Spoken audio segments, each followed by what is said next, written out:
Hi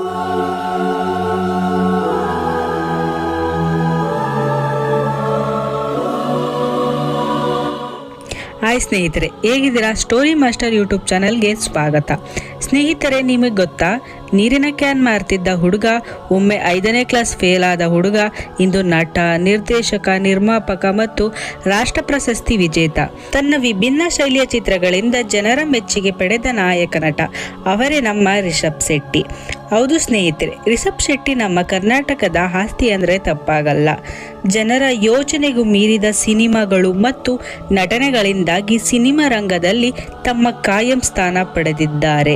ಮೂಲತಃ ಕುಂದಾಪುರದ ಕೆರಡಿ ಗ್ರಾಮದ ಇವರು 1983 ಜುಲೈ 7ರಂದು ಜನಿಸ್ತಾರೆ. ಆರಂಭಿಕ ಶಿಕ್ಷಣ ಎಲ್ಲವನ್ನು ತಮ್ಮ ಕುಂದಾಪುರದಲ್ಲೇ ಮುಗಿಸಿದ್ದ ಇವರು ನಂತರ BCom ಮಾಡಬೇಕು ಎಂದು ಬೆಂಗಳೂರಿನ ವಿಜಯ ಕಾಲೇಜಿಗೆ ಸೇರ್ತಾರೆ. ಉಡುಪಿ, ಕುಂದಾಪುರ ಅಂದರೆ ನಮ್ಮೆಲ್ಲರಿಗೂ ತಿಳಿದೇ ಇದೆ. ಆ ಭಾಗದ ಜನರಿಗೆ ಯಕ್ಷಗಾನ ಅನ್ನೋದು ಅವರ ಜೀವನದ ಒಂದು ಭಾಗ ಆಗಿರುತ್ತದೆ ಅಂತ ಸಹಜವಾಗಿ ರಿಷಬ್ ಕೂಡ ಯಕ್ಷಗಾನವನ್ನು ಕಲಿಯುತ್ತಾರೆ. ಅಷ್ಟೇ ಅಲ್ಲದೆ ಕಾಲೇಜು, ಸ್ಕೂಲ್ ದಿನಗಳಲ್ಲಿ ಸಮಾರಂಭಗಳಿದ್ದ ಸಂದರ್ಭದಲ್ಲಿ ಸ್ಟೇಜ್ ಏರಿ ಯಕ್ಷಗಾನ ಮಾಡಿದ್ದು ಉಂಟು. ನನ್ನ ಪ್ರಕಾರ ಇದೇ ಅನಿಸುತ್ತೆ ಅವರಿಗೆ ಆ್ಯಕ್ಟಿಂಗ್ ಅಂದರೆ ಏನು ಅನ್ನೋದರ ಅಡಿಪಾಯ. ಇನ್ನು ಈ ವಿಷಯಕ್ಕೆ ಬಂದರೆ, ರಿಷಬ್ ಶೆಟ್ಟಿ BCom ಮಾಡಬೇಕು ಅಂತ ಬೆಂಗಳೂರಿನ ವಿಜಯ ಕಾಲೇಜಿಗೆ ಸೇರ್ತಾರಲ್ಲ, ಆ ಸಮಯದಲ್ಲಿ ರಂಗಭೂಮಿ, ಸಿನಿಮಾ ಮತ್ತು ನಟನೆಯ ಮೇಲೆ ತುಂಬ ಆಸೆ ಬೆಳೆಯುತ್ತೆ. ಆದ್ದರಿಂದ ಅವರು ಸರ್ಕಾರದ ಫಿಲಂ ಮತ್ತು ಟೆಲಿವಿಷನ್ ಇನ್ಸ್ಟಿಟ್ಯೂಟ್ ಬೆಂಗಳೂರಿನಲ್ಲಿ ಡೈರೆಕ್ಷನ್ ವಿಭಾಗದಲ್ಲಿ ತರಬೇತಿ ಪಡೆಯುತ್ತಾರೆ. ಫಿಲಂ ಮತ್ತು ಟೆಲಿವಿಷನ್ ಇನ್ಸ್ಟಿಟ್ಯೂಟ್ನಲ್ಲಿ ಡಿಪ್ಲೊಮೊ ಮಾಡಿದರು. ಮೊದಲು ಅವರಿಗೆ ಯಾವ ಅವಕಾಶಗಳು ಸಿಗ್ತಿರ್ಲಿಲ್ವಂತೆ. ಆ ಸಮಯದಲ್ಲಿ ಹೊಟ್ಟೆಪಾಡಿಗಾಗಿ ನೀರಿನ ಕ್ಯಾನ್ಗಳ ಮಾರಾಟ ಮಾಡೋದು ಮತ್ತು ರಿಯಲ್ ಎಸ್ಟೇಟ್ ಕೆಲಸ, ಇಂತಹ ಎಲ್ಲ ಸಣ್ಣ ಪುಟ್ಟ ಕೆಲಸಗಳನ್ನು ಮಾಡ್ತಿದ್ರಂತೆ.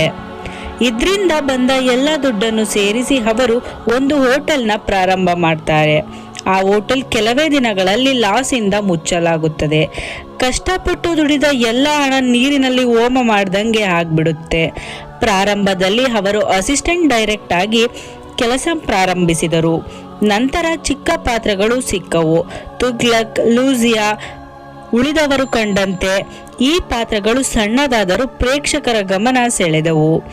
ಇದೆಲ್ಲದರ ನಡುವೆ ಅವರಿಗೆ ಬಿಗ್ ಬ್ರೇಕ್ ತಂದು ಕೊಟ್ಟಿದ್ದು ರಿಷಬ್ ಶೆಟ್ಟಿ ನಿರ್ದೇಶನದಲ್ಲಿ 2016ರಲ್ಲಿ ಬಿಡುಗಡೆಯಾದ ಕಿರಿಕ್ ಪಾರ್ಟಿ. ಅವರ ನಿರ್ದೇಶನದ ಜೀವನದಲ್ಲಿ ದೊಡ್ಡ ತಿರುವು ಕಂಡಿತ್ತು. ರಕ್ಷಿ ಶೆಟ್ಟಿ ಅಭಿನಯದ ಈ ಸಿನಿಮಾ ಯುವಜನರಿಗೆ ಬಹಳ ಇಷ್ಟವಾಯಿತು.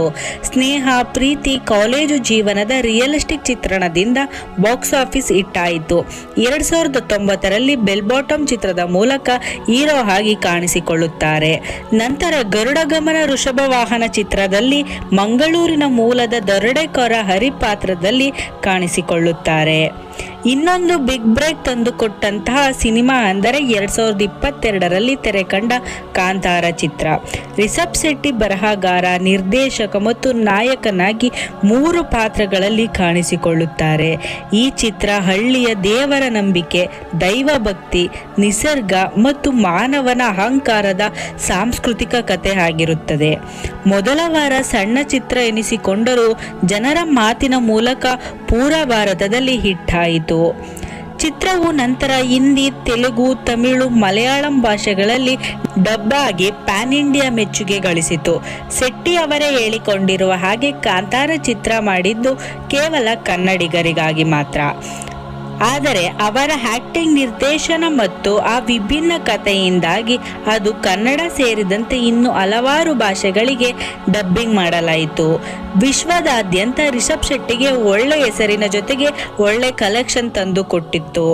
ಇನ್ನು 2025 ಇದೇ ಅಕ್ಟೋಬರ್ 2ನೇ ತಾರೀಕು ರಿಲೀಸ್ ಆಗಿದ್ದ ಕಾಂತಾರ ಪ್ರೀಕ್ವೆಲ್ ಸಿನಿಮಾವಾದ ಕಾಂತಾರ ಚಾಪ್ಟರ್ 1 2022ರ ಕಾಂತಾರ ಚಿತ್ರದ ಹಿಂದಿನ ಕಥೆಯನ್ನು ತೋರಿಸುತ್ತದೆ. ಕದಂಬ ಕಾಲಘಟ್ಟದಲ್ಲಿ ನಿಂತಿರುವ ಕತೆ ಹಳ್ಳಿಯ ಜನರು, ಕಾಡು ಮತ್ತು ದೈವ ನಂಬಿಕೆಗಳ ಸಂಘರ್ಷವನ್ನು ವಿವರಿಸುತ್ತದೆ. ಇನ್ನು ಸಹಜವಾಗಿ ಈ ಚಿತ್ರ ಕೂಡ ಪಂಚಭಾಷೆಗಳಲ್ಲಿ ರಿಲೀಸ್ ಆಗಿದೆ. ಇನ್ನು ಇವರ ವೈಯಕ್ತಿಕ ವಿಷಯಕ್ಕೆ ಬಂದರೆ, ರಿಷಬ್ ಶೆಟ್ಟಿ ಅವರ ಪತ್ನಿಯ ಹೆಸರು ಪ್ರಗತಿ ಶೆಟ್ಟಿ. ಇವರಿಗೆ 2 ಮಕ್ಕಳಿದ್ದಾರೆ. ರಿಷಬ್ ಶೆಟ್ಟಿ ತಮ್ಮ ಹಳ್ಳಿಯ ಸರ್ಕಾರಿ ಶಾಲೆನ ಅಡಾಪ್ಟ್ ಮಾಡಿಕೊಂಡಿದ್ದಾರೆ. ಮಕ್ಕಳ ಶಿಕ್ಷಣ ಅಭಿವೃದ್ಧಿಗೆ ಕಾರ್ಯನಿರ್ವಹಿಸುತ್ತಿದ್ದಾರೆ. ಯಶಸ್ಸಿನ ಮಧ್ಯೆ ಸಹ ಅವರು ತಮ್ಮ ಸಂಸ್ಕೃತಿ, ಹಳ್ಳಿ ಮತ್ತು ಸರಳ ಜೀವನ ಶೈಲಿಯನ್ನು ಉಳಿಸಿಕೊಂಡಿದ್ದಾರೆ. ಇದಿಷ್ಟು ಸ್ನೇಹಿತರೆ ರಿಷಬ್ ಶೆಟ್ಟಿ ಅವರ ಒಂದು ಚಿಕ್ಕ ಪರಿಚಯ. ನಿಮಗೇನಾದರೂ ಈ ವಿಡಿಯೋ ಇಷ್ಟ ಆಗಿದ್ರೆ ನಮ್ಮ story master Kannada YouTube channel ಅನ್ನು ಸಬ್ಸ್ಕ್ರೈಬ್ ಮಾಡಿ. ಈ ವಿಡಿಯೋಗೊಂದು ಲೈಕ್ ಕೊಟ್ಟು ಕಾಂತಾರ ಚಾಪ್ಟರ್ 1 ಸಿನಿಮಾ ನೋಡಿದ್ದರೆ ಚಿತ್ರ ಹೇಗಿದೆ ಎಂಬ ಅನಿಸಿಕೆಯನ್ನು ಕಮೆಂಟ್ ಬಾಕ್ಸ್ ಅಲ್ಲಿ ಮಿಸ್ ಮಾಡದೆ ಬರೆಯಿರಿ. ಸಿಗ್ತೀನಿ ಮುಂದಿನ ವಿಡಿಯೋದಲ್ಲಿ.